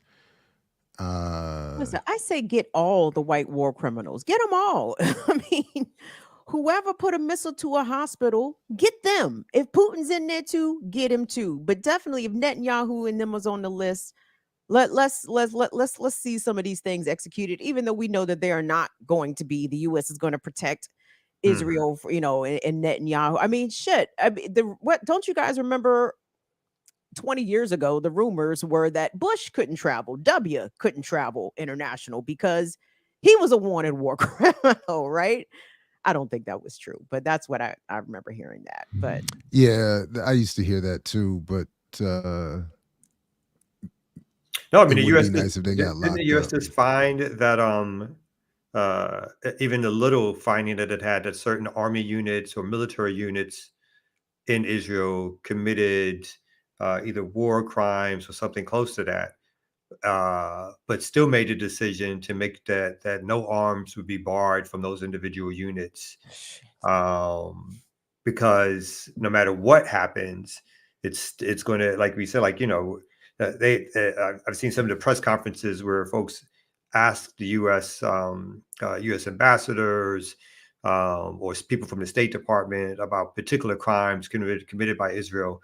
And the answer is just always, we're investigating it, and it's or we're waiting for Israel to give us an investigation. Mm-hmm. And the response is, so you're letting the criminal do the investigation on the criminal, like and it goes right over their head. They just like, I gave you an answer, just keep it moving, kind of thing. So there's no way that they're going to obviously do anything to harm or stop Netanyahu. I mean, he gets invites to speak to the Congress, even when they're mad at the president. Like, it's not like there's no barring or stopping or retracting. Again, I think if anything might happen is that they're going to try to lower the temperature. Biden has a reason to try to lower the temperature only because he's concerned about the election. Mm-hmm. And so it won't stop the war, but maybe they'll try to get some sort of ceasefire in so that he can stop the activities on campus. And his estimation, maybe stop everybody who should be going to the Democratic National Convention in Chicago in August. All roads lead to the National Democratic Convention in August. I think it's August 22nd again. It is going to be a replay of this 1968. People should find car, plane, ride. All of us should be headed to Chicago in August to confront the Democratic National Convention. It is the place to be. It is the place where organizing should be happening. One of the reasons why the Chicago protesters got crushed by the police and what they said was a police riot was because they didn't have the numbers. And if people show up in Chicago in the numbers that I would expect, then people will have the numbers. And it'll be like a battle in Seattle. They'll be closing it off. Delegates won't be able to make it. There'll be a lot of a lot of showing, again, another opportunity for everybody to show how they are opposed to the U.S. genocide that's happening now. So all roads in August lead to Chicago. Hey, I love the call, but just to keep it a buck, as folks say, I likely won't be there, but I will commit to make sure the live stream is up. If folks who are there want to cover it live on the platform, I'll help run things on this end.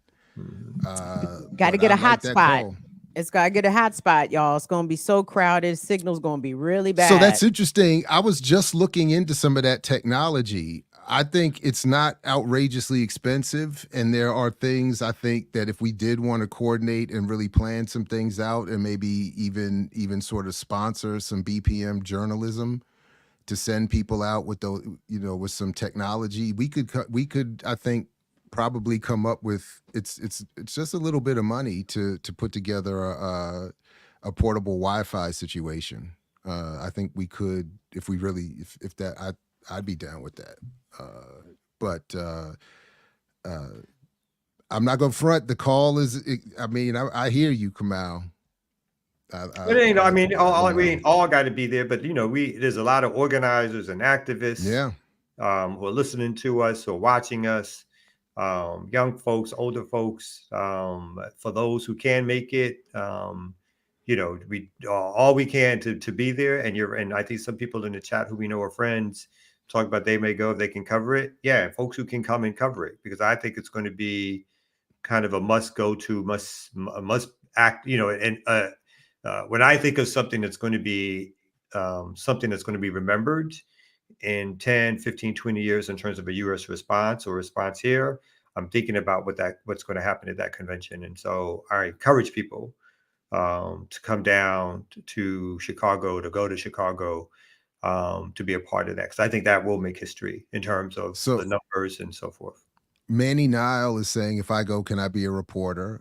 I don't see why not. I think we should be able to work that out. Let's get some emails going. And TMB, the same thing. Nope. Holla at me, Jab. That's my day job. Hey, please send me an email. I mix what I like at gmail.com and let's start building. If you got tech ideas and we got Manny volunteering to report and we got tech ideas, we know Kamal's going to be on a megaphone somewhere. We might as well. We might as well. I think. Yeah. Go ahead. No, go ahead. No, I wanted to tell you to check your email. Let me see if I can forward this to Kamal as well. All right. Just as a set aside, this does tie into what you guys are talking about, the DNC nice. convention. And unfortunately, Air Doctor, don't yell at me. I don't have the time code, but it's early on in the interview, maybe a minute or two in. I just want you guys, well, first of all, we should always assume that the FBI director is lying specifically. But I mean, he's always lying. If he's like Trump, if he's talking, if he's breathing, he's telling a lie. But I want y'all to spot the lie and see if y'all can spot it. But go ahead, Jared. His face. Threat environment quite like the one we're experiencing? As I look back over my career in law enforcement, I'm hard pressed to come up with a time where I've seen so many different threats all elevated all at the same time, whether it's the threats from China, Russia, Iran, the terrorism threats, both foreign terrorist threats and domestic terrorist threats. Among his pressing worries, says the FBI director, is the spillover from the Israel-Hamas conflict. So we thought that even before October genocide? 7th, if you and I were having this conversation then, we would have said that the terrorism threat was already elevated. But post-October 7th, it's gone to a whole nother level. There's an environment right now we're seeing play out on some college campuses, the protests over what's happening in Gaza. Are you watching that warily? Well, of course, demonstrations themselves are not something that we, the FBI, get involved in, but lie. Violence ensues. That's when we get concerned. When you have threats of violence. And so we have seen, even before October 7th, we saw a significant increase, especially in anti-Semitic threats and anti-Semitic violence. Are you actively monitoring these protests? We don't monitor protests, but we do share intelligence about specific threats of violence. All right, stop and say that's enough. Right. That's enough. That's enough. I wanted y'all to hear that shit because I watched that shit live and I said, the FBI does not monitor protests since when? Like Lester Holt. Shame on you. What you saying? You pass that off to the NSA? Is that what you mean by that? What are you saying? How in the hell, having any sort of knowledge about the FBI's history in this country over the past 50, 60 years, do you not hit the director of the FBI with a follow-up question? Nigga, since when? Since when do y'all not monitor protests? Kim, Kim, this is why you have to work with teams and colleagues. This is why I don't have a job. Because I'm asking all the wrong questions, apparently. And as Mace likes to say, this is why you have the experts. Lord. And this is why you have the experts. So he's saying we don't monitor them. He didn't say we don't infiltrate and conspire to entrap.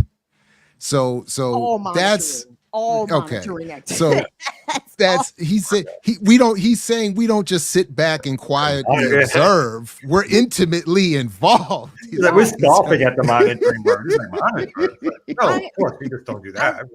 I love the fact that you guys reacted in the same places that I also reacted when I saw that for the first time. I said, okay, so this nigga is way lying and telling obvious lies, and everyone else can also hear those lies. And Lester Holt is there to allow him to lie, right? Wow. So of course he's not going to do any follow-up questions because he's directly pointing the questions to where he knows the answers are going to go, or to elicit the statements that he does. Like, are you worried about these demonstrations? All concerned.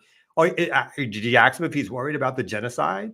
Which is why. No, because they said it's the Hamas-Israel conflict. Yes. Ain't no genocide. Sorry. Lester, shout out to Lester, man. Lester he's there to be vaguely black, and he's been doing it for a long time. Yeah. That's what it is. He's been rewarded. He's been receiving. We know what it is. But you playing in my face as a viewer. You know what I'm saying? And You playing in my face as a viewer. We don't know about COINTELPRO. We don't know about all this shit that the FBI has notoriously done, monitoring anti-war movements, leftist movements for decades now, generations. And you just gonna let that slide? Oh, the FBI doesn't monitor like be nice about the shit. Lester Holt. Oh, Director Ray, is that a new policy? You know what I mean? like did that start yesterday? I mean, what's right?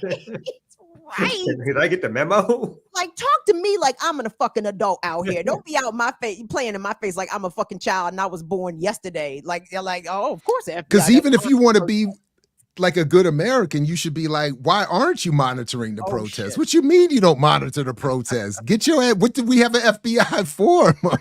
If you're not monitoring the protests, You should be fired. I was like, this is a confession.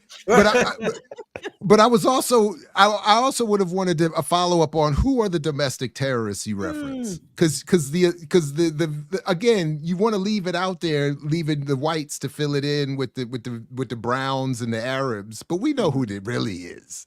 It's your cousin, it's your neighbor, Mr. FBI director. It's that uncle you don't want to admit you have that you slip weapons to on the low. You know what I'm saying? Like, come on. They're the one. Again, they're the ones that roll up in sheriff's living rooms on Tuesday afternoons at lunch and shoot the whole house up, wife included. That's who does that. I haven't seen not one. Anyway, let me stop before I get us all kicked off this platform. Violence is happening But at yeah, the protests. The violence is the police violence. Okay.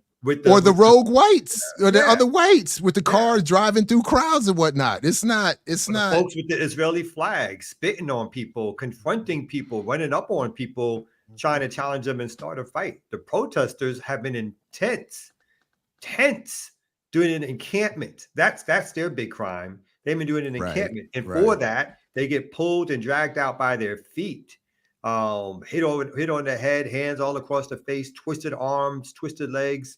That's the violence that's been happening. Absolutely. Yeah. Wow. So. All right. Well, we got Speaking 4 minutes. Speaking of violence, doctor? the ear doctor's supposed to be up here getting his mix ready. I don't see. In the bathroom? I know. I don't know what he's doing. He just came back from the bathroom. That Gil Scott was dope there. Appreciate it. I was. I gotta go. Had to go get dressed real quick. You got the same goddamn shirt on you had on at the beginning. I ain't got my pajama bottoms on no more, so Anyway, I gotta go. I feel like I need to say pause. I'm sorry, everybody. Pajama bottoms. No, because he said I need to get dressed. I'm like, what you been doing then? Y'all act like y'all fully dressed over there because it's the morning show. Well, you of course. Oh, come on, please. The only reason I don't stand up anymore is because see how quiet Kim is. No, because people made fun of they said I had mailman shorts on years ago. So I don't stand up anymore. Oh my God. You don't deserve. Why people be you don't picking on it. Jared, man? What, Jared? Stop. Be How everything. You 52 out here still getting picked on. What's going on? It's terrible. Oh my God. Doctor free balling. They're being Tom Petty. I think that's Tom Petty. That is Tom Petty. Good job. That was a good one. That was pretty good. Yeah. I stay in my lane. He is a DJ. Hey. All right. With that said, I guess I need to go play some Tom Petty, nigga. All right, I see if I can. No Tom Petty. But yo, we had 592. There's like a song or two. What? We had 592 live. Big up to everybody tuned in right here on the Remix Morning Show. We'll be back tomorrow with Women's Wednesday as we rock out. So please come back again at 8 a.m. and then we'll be back Thursday once again. And 5 o'clock this evening, if you can make it Eastern time for the It's Over Apocalypse special EYL edition. Oh, how long y'all going tonight? Because I hope y'all stop at 7 in time for burning down Brown tonight. Oh yeah, we got you. We're going to be out by 6. People my way, please. Yeah, absolutely. We'll tell everybody. Yeah, we'll start now. EYL pop up at 5, and then 7 o'clock go over to Kim, burn it down with Kim Brown, and then we'll bring it up again later too. Brilliant, thank you. Let's end it with a little bit more Gil Scott. Here you go. I'll take it. With some trap music. Get on my level.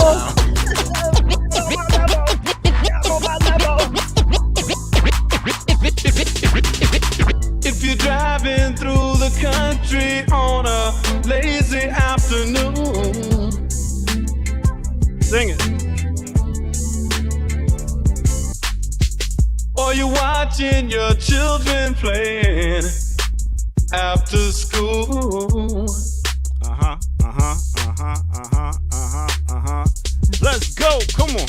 They seem to be so unaware of, I know, the things that they'll soon have to take care of.